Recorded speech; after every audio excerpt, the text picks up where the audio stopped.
situ saya mengambil kesimpulan apa sih yang namanya organisasi, seperti apa sih organisasi. Itu yang namanya leadership. Ada kita bagaimana caranya kita memimpin secara bottom up, dari bawah kita harus bermusyawarah. Seperti apa nih cara 2000 years later. Assalamualaikum warahmatullahi wabarakatuh. Selamat berjumpa dengan saya Reman di Intuisi Podcast.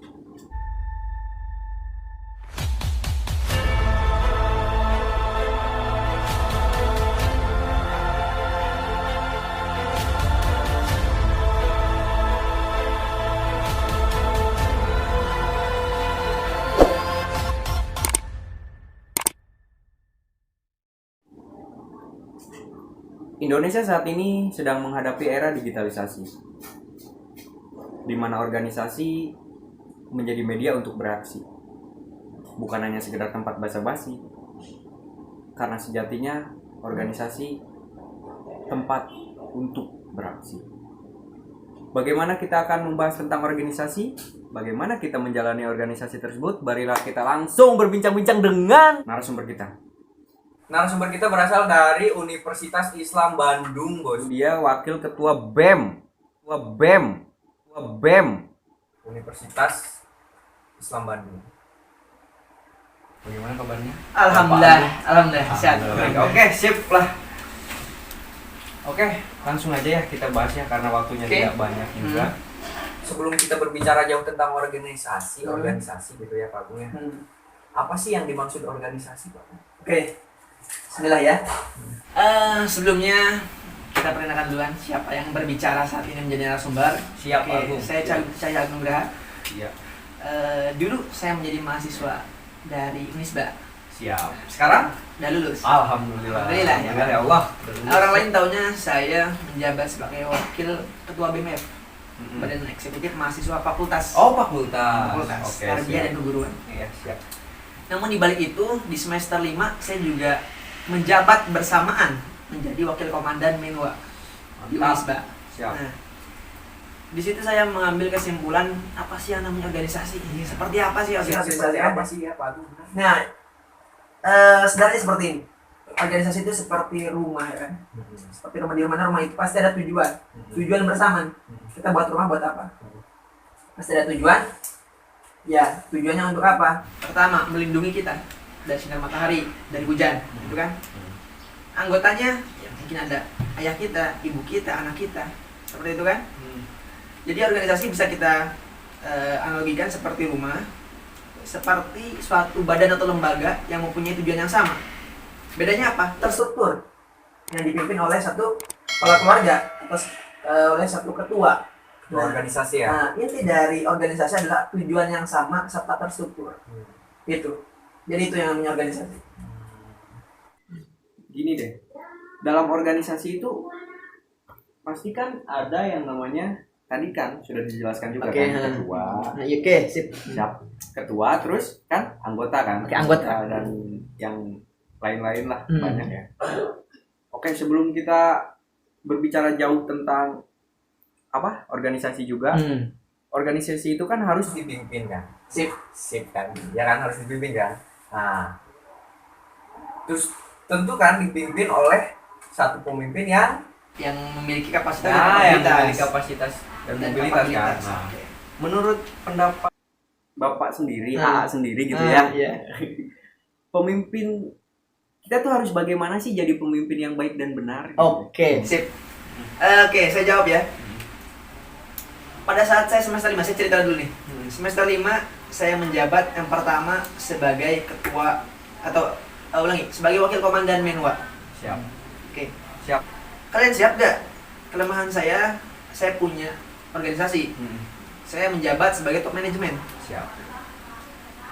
Kalian harus tahu nanti ketika saya dihadapkan dalam satu pilihan, saya memilih ke Menwa. Siap. Dan mereka pun mengiyakan, oke, gak apa-apa Kang. Dan pada saat pemilihan, saya merasa takjub karena paslon saya paslon 2. Siap. Paslon 2 dengan paslon 1 itu bedanya 1 berbanding 5. Ibaratkan seperti ini. Saya mendapatkan contoh misalkan paslon 1 mendapatkan 50 suara, otomatis saya mendapatkan 250 suara. Yeah. Jumlah dari mahasiswa Fakultas Tarbiyah dan Keguruan itu hampir 800-an. Hampir 800, 700, 800 lah. Bisa dibayangkan lah berapa perbandingannya. Nah, seperti itu.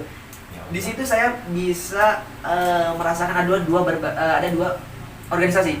Yang pertama yang dipimpin oleh suatu leader. Caranya ada top down dari atas ke bawah, Ya. sama bottom up Bottom up. dari bawah ke atas. Dari bawah. Sebagaimana hakikatnya sebuah kepala keluarga sebagai seorang suami harus kita menyesuaikan dengan kondisi istri, dalam artian kondisi istri dan rumah. Begitupun kita sebagai ketua harus menyesuaikan dengan kondisi rumah dan istri di dalamnya. Kalau misalkan saya masuk ke Menwa, Menwa ini seperti istri pertama bagi saya, di mana saya harus bersikap tegas, berwibawa, apapun yang saya katakan itu menjadi teladan bagi anak-anak saya, bagi anggota-anggota saya. Sedangkan di BEM itu berbeda. Itu saya harus pendekatannya humanis. Nggak bisa saya wibawa, kamu harus kerjakan ini, kamu harus kerjakan ini. Selesaikan dengan 2 hari, jelas. Nggak bisa. Oh, berarti gini ya, kita juga harus menyesuaikan. That's right. Kita harus menyesuaikan sikap kita, pendekatan kita dalam setiap organisasi tersebut kan? Iya, Oke, iya. paham. Siap. Itu yang namanya leadership.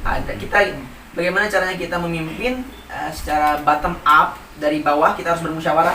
Seperti apa nih cara kita mengambil solusi? Dan misalkan kalau di Menwa itu bagaimana kita yang berpikir.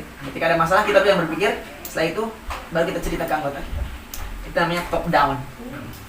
Kita tuh harus ditempatkan di posisi mana untuk menjadi pemimpin, untuk mengatur semua organisasi tersebut. Jadi gini, kunci dari organisasi kan, organisasi tidak terlepas dari yang namanya berhubungan dengan manusia kan. Iya. Berhubungan dengan manusia. Bagaimana kecerdasan intrapersonal dan intrapersonal kita dikembangkan di situ. Intinya satu, bagaimana caranya kita membangun komunikasi. So, bagaimana caranya kita membangun komunikasi? Yang pertama ada respect. Respect ini saling menghargai. Dimanapun, kepada siapapun, kapanpun itu, kita anggap semuanya itu guru. Kita posisikan ketika dengan anggota kita tidak meremehkan. Kita bersifat humble. Kita tidak menganggap diri kita lebih baik. Itu kepada bawahan. Kepada yang atas, kita menghargai. Baik itu dari secara umur, secara ilmu. Nah, ada respect. Sudah ada empati. Empati ini ketika kita di sepantaran, memimpin dengan sepantaran. Kita posisikan diri kita dengan situasi dan kondisi orang lain. Ketika teman kita butuh solusi, kita berikan. Siap. Ketika teman kita butuh teman curhat, kita dengarkan. Ketika kita teman kita memiliki suatu pencapaian, kita kasih reward, kita kasih applause, kita kasih support supaya dia menjadi lebih baik. Intinya bagaimana keterampilan kita untuk menyesuaikan diri dengan orang-orang di dalamnya. Seperti itu. Tapi